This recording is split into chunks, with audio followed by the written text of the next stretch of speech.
सभी को नमस्कार। मैं हूं डॉक्टर मनोज कुमार बत्रा, सह आचार्य रसायन शास्त्र विभाग, सम्राट पृथ्वीराज चौहान राजकीय महाविद्यालय अजमेर। पीएससी सेकेंड ईयर के अंदर केमिस्ट्री में हम लोग जो सेकंड पेपर के बारे में बात कर रहे हैं ऑर्गेनिक केमिस्ट्री का, उसमें हम लोगों ने अब तक जो है पहला अल्कोहल का चैप्टर स्टार्ट किया है। अल्कोहल का चैप्टर के अंदर हमने वो उसको कंप्लीट कर दिया। उसके बाद नेक्स्ट टॉपिक हमने लिया है फिनॉल का। फिनॉल का जो है अब तक हम लोगों ने जो मोनोहाइड्रिक फिनॉल हैं उनके प्रिपरेशन मेथड्स के बारे में लास्ट टर्म पर बात की थी। अब हम जो है दूसरे डायहाइड्रिक प्रकार के फिनॉल जो बनाने की विधियां हैं उसके बारे में आज आगे बात करेंगे, डायहाइड्रिक और उसके बाद में ट्राइहाइड्रिक अल्कोहल के संबंध में।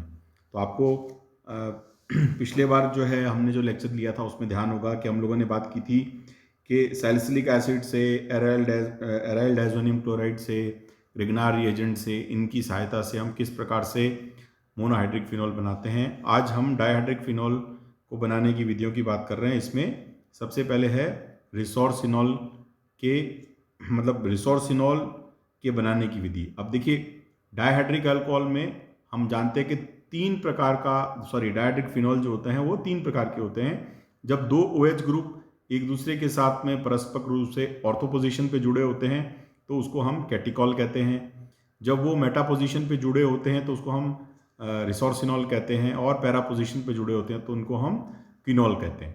तो यहाँ पर हम बात कर रहे हैं मेटा पोजीशन पर जब दो OH ग्रुप जुड़े हुए हैं तो रिसोर्सिनॉल जो है उसको बनाने की क्या विधि है। तो रिसोर्सिनॉल बनाने के लिए हम मेटा डाई सल्फोनिक अम्ल को कास्टिक सोडा के साथ 270 डिग्री तापमान पर 8 घंटे तक गर्म करके इसको हम प्राप्त कर सकते हैं। ये एक प्रकार की क्या है, ये एक प्रकार की औद्योगिक विधि है।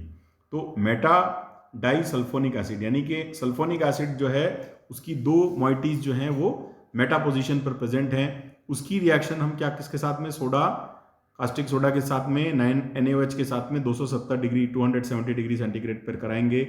8 आवर्स तक हमको उसको हीट करते हैं तो उसका क्या होता है, उसका सोडियम सॉल्ट बन जाता है। यानी कि डाई सोडियम सल्फोनेट जो है, सल्फोनिक एसिड जो है, meta di sulphonic sodium meta di sulphonic acid जो है उसका बन जाता है। उसका जो है डबल सॉल्ट जो है जिसको हम कहते हैं वो बन जाता है। उसके पश्चात में हम क्या करेंगे, उसके पश्चात में उसकी रिएक्शन जो है NaOH से कराएंगे तो उसके स्थान पर सोडियम सॉल्ट ऑफ रिसोर्सिनॉल जो है वो प्राप्त होगा। और फिर उसका जब हम हाइड्रोलिसिस करेंगे तो वहाँ से जो दो सोडियम सॉल्ट जो था, सोडियम के जो मेटल्स हैं वो वहाँ से रिलीज हो जाते हैं और वहाँ पर OH ग्रुप इंट्रोड्यूस हो जाता है। तो इस तरह से हम रिसोर्सिनॉल जो है वो बना सकते हैं। तो मेटा हाइड्रोक्सीफिनॉल भी जिसको आप कह सकते हैं, तो ये रिसोर्सिनॉल है। इस प्रकार से हम बना सकते हैं। रिसोर्सिनॉल जो है उसको बेंजीन पैरा डाई सल्फोनिक अम्ल अथवा ऑर्थो मेटा व para chloro bromo benzene sulphonic अम्ल का कास्टिक सोडा के साथ फ्यूजन करके भी प्राप्त किया जा सकता है। तो हम क्या करेंगे, benzene para di sulphonic acid जो हमने यहाँ पर लिखा था अभी, ये हमारा मेटा डाई सल्फोनिक एसिड था, उसके स्थान पर हम पैरा डाई सल्फोनिक एसिड को लेकर उसको NaOH के साथ में फ्यूज करके भी प्राप्त कर सकते हैं। और दूसरा तरीका क्या है, दूसरा हमने क्लोरो या ब्रोमो बेंजीन सल्फोनिक एसिड लिया है। यानी कि एक पोजीशन जो है वो SO3H ग्रुप से सल्फोनिक एसिड ग्रुप से ऑक्यूपाइड है, और दूसरी पोजीशन पे या तो ऑर्थो मेटा या पैरा पर हमने हैलोजन लिया, क्लोरो या ब्रोमो। तो उसका भी फ्यूजन जो है जब हम NaOH के साथ करते हैं तो उससे भी यही प्रोडक्ट जो है वो बन सकता है। देखिए आप यहाँ पर देख सकते हैं, तो benzene para di sulphonic acid जो है उसकी NaOH से रिएक्शन कराया, फ्यूज कराया तो ये बना। और दूसरा ऑर्थो मेटा या para chloro bromo benzene sulphonic acid को फ्यूजन कराया जब हमने NaOH के साथ में, तो ये बनता है। तो इस तरह से ये रिसोर्सिनॉल बनाने के लिए हम सल्फोनिक एसिड जो होता है उसका यूज मुख्य रूप से करते हैं। फिर इसके बाद में है पैरा सब्स्टिट्यूटेड की हम बात करेंगे, क्विनॉल बनाने की विधियां। यानी कि जब दो हाइड्रोक्सिल ग्रुप जो है वो पैरा पोजीशन पर होंगे तो वो कहलाता है क्विनॉल। तो इसे हाइड्रो क्विनोन भी कहते हैं, इसको हाइड्रोक्विनोन भी कहते हैं, और इसको ब्यूटिलीन ग्लाइकोसाइड, आर्ब्यूटिलीन ग्लाइकोसाइड जो होता है उसका जब हम हाइड्रोलिसिस करते हैं उसके करने से जो है ये क्विनॉल और ग्लूकोज जो है वो दोनों प्राप्त होता है। तो ग्लूकोज एंड हाइड्रोक्विनोन जो है वो इसका मिश्रण जो है वो प्राप्त होता है। C12H16O17 plus H2O gives C6H12O6 plus C6H6O2। तो ये इस तरह से ग्लूकोज और हाइड्रोक्विनोन जो है इसमें बनता है। फिर इसका जो दूसरा मेथड है उसमें उसको हम किस तरह से बना सकते हैं, जैसे एनिलीन जो है उसकी रिएक्शन जो है MnO2 और H2SO4 के साथ में उसका जब हम ऑक्सीडीकरण कराते हैं तो हमें पैराबेंजोक्विनोन या जिसको हम कह रहे हैं पैराबेंजोक्विनोन वो बनता है। और इसका जब हम सल्फ्यूरिक अम्ल या आयरन के साथ जल अपघटन करेंगे तो दोनों पोजीशन पर OH ग्रुप इंट्रोड्यूस हो जाएगा। तो इस तरह से सल्फ्यूरस एसिड यानी H2SO3 प्लस वाटर या आयरन एंड वाटर इसकी सहायता से जो है इसका हम क्या करते हैं, इसका अपचयन कराते हैं। तो OH ग्रुप जो कीटोनिक ग्रुप है वो रिड्यूस होकर अल्कोहलिक ग्रुप बना लेता है। तो इस तरह से हम देखते हैं कि पैरा पोजीशन के ऊपर 2 OH ग्रुप हम सब्सटीट्यूट कर सकते हैं। तो ये मुख्य रूप से एनिलीन का ऑक्सीडेशन कराएंगे पहले MnO2 और H2SO4 के साथ में, और सेकंड स्टेप में फिर इसका रिडक्शन कराएंगे हम यूजिंग सल्फ्यूरस एसिड वाटर और FeH2O। तो इस तरह से ये स्टेप इसको करा सकते हैं। फिर नेक्स्ट है, इसको हम एसिटिलीन एवं कार्बन मोनोऑक्साइड की कोबाल्ट कार्बोनिल हाइड्राइड उत्प्रेरक की उपस्थिति में अभिक्रिया से भी प्राप्त कर सकते हैं। तो एसिटिलीन और कार्बन मोनोऑक्साइड जो है उसकी रिएक्शन हम कराएंगे कोबाल्ट कार्बोनिल हाइड्राइड की प्रेजेंस में। तो C2H2 plus 3CO plus H2O ये जो है रिएक्शन हमने कराया कोबाल्ट कार्बोनिल की प्रेजेंस में, तो यहाँ पर क्विनॉल जो है वो हमें प्राप्त होता है। तो इस तरह से ये क्विनॉल जो है इसके बनाने की ये 3 विधियाँ जो है वो हमारे इसमें महत्वपूर्ण है। इसमें पहला तो है आर्ब्यूटीन ग्लाइकोसाइड जो है उसकी सहायता से उसका जब हम जल अपघटन करते हैं उससे बना सकते हैं। फिर एनिलीन जो है उसका ऑक्सीडेशन कराएंगे और फिर उसका रिडक्शन कराएंगे।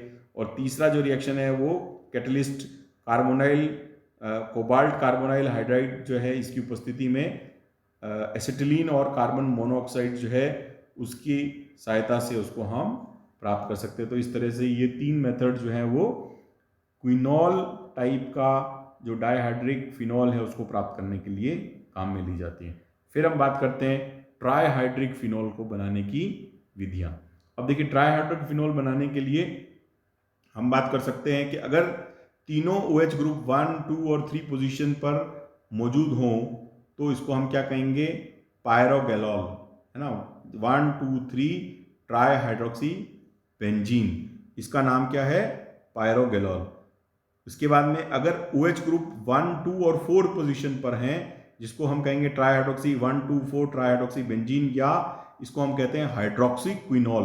क्विनॉल का मतलब है जब 2 OH ग्रुप पैरा पोजीशन पर हैं, तो यहाँ पर 2 OH ग्रुप पैरा पोजीशन पर हैं और एक की ऑर्थो पोजीशन पर एक OH ग्रुप है, तो इसको हम कहते हैं हाइड्रोक्सी क्विनॉल या 1, 2, 4 ट्राइहाइड्रोक्सी बेंजीन।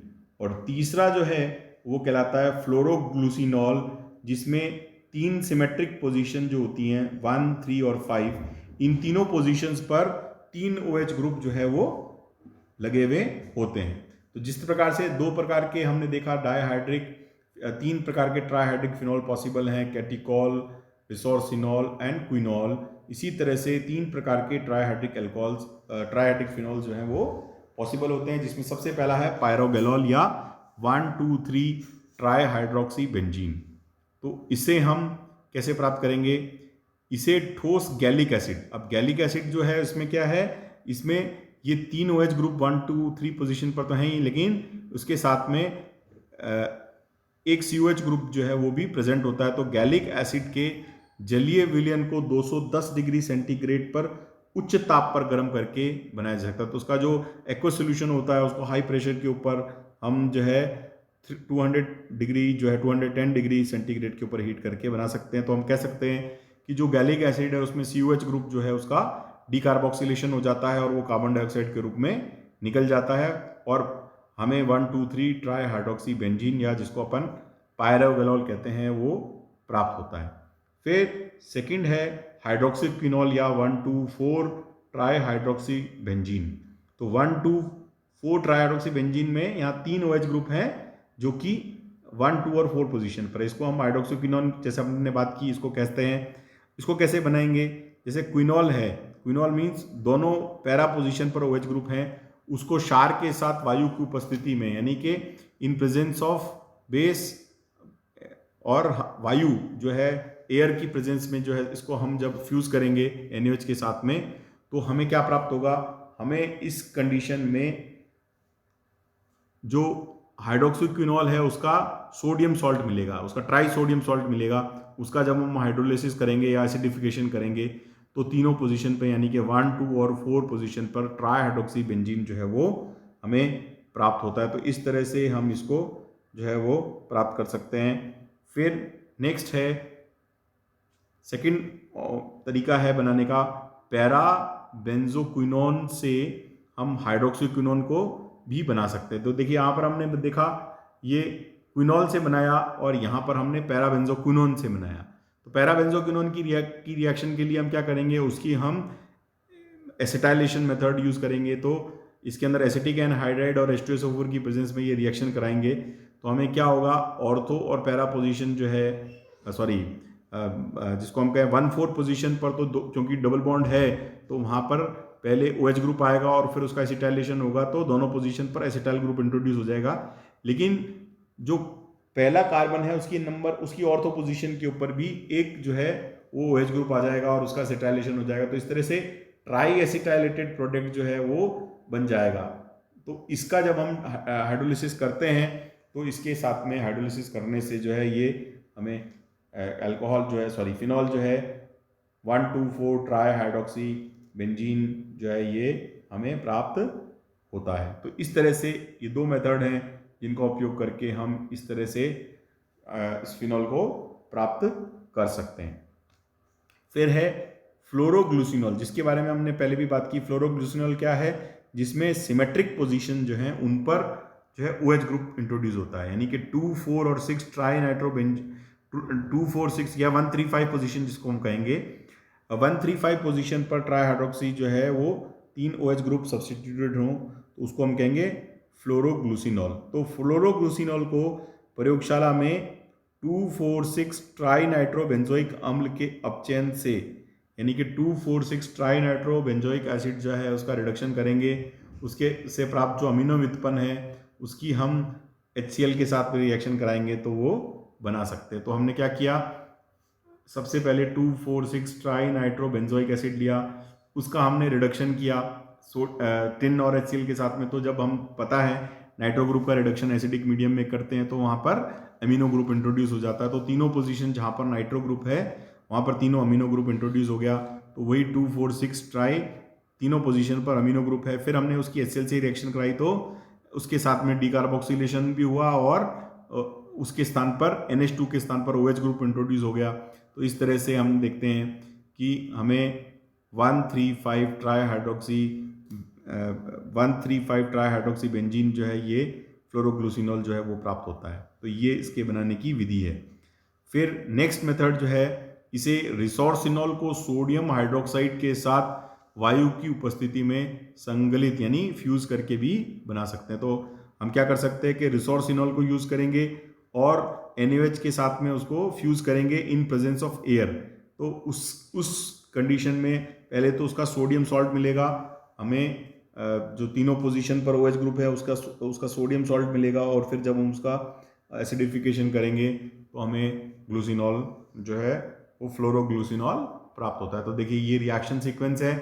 सबसे पहले रिसोर्सिनॉल है, उसकी रिएक्शन NaOH के साथ में in presence of NaOH in presence of air half O2 NaOH के साथ में जब उसको फ्यूज करेंगे तो हमने क्या कहा, फ्लोरोग्लूसिनॉल का सोडियम सॉल्ट जो है ट्राई सोडियम सॉल्ट बनता है, जिसका जब हम एसिडिफिकेशन करते हैं तो हमें ट्राइहाइड्रिक फिनॉल या फ्लोरोग्लूसिनॉल 1,3,5 फ्लोरोग्लूसिनॉल जिसको हम कहते हैं 1,3,5 ट्राइहाइड्रोक्सी बेंजीन हमें प्राप्त होती है। तो इस तरह से जो है ये मोनोहाइड्रिक, डाइहाइड्रिक और ट्राइहाइड्रिक फिनॉल का प्रिपरेशन मेथड्स के बारे में हमने आज तक बात कंप्लीट कर लिया है।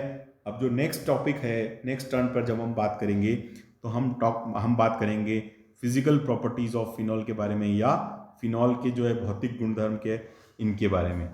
और फिनॉल जो है उसकी एक विशेष प्रकार की जो एसिडिक नेचर है उसके बारे में काफ़ी क्वेश्चंस पूछे जाते हैं। उसके बारे साथ उसकी तुलना जो हो वो अल्कोहल की एसिडिक नेचर के साथ में भी होती है। तो यहाँ पर इससे संबंधित काफ़ी सारे क्वेश्चंस जो हैं वो इससे रिलेटेड बनते हैं। और उसके बाद में हम बात करेंगे केमिकल प्रॉपर्टीज़ के बारे में। तो स्टूडेंट्स, आज के लिए इतना ही। आप सभी का बहुत बहुत धन्यवाद। नमस्कार।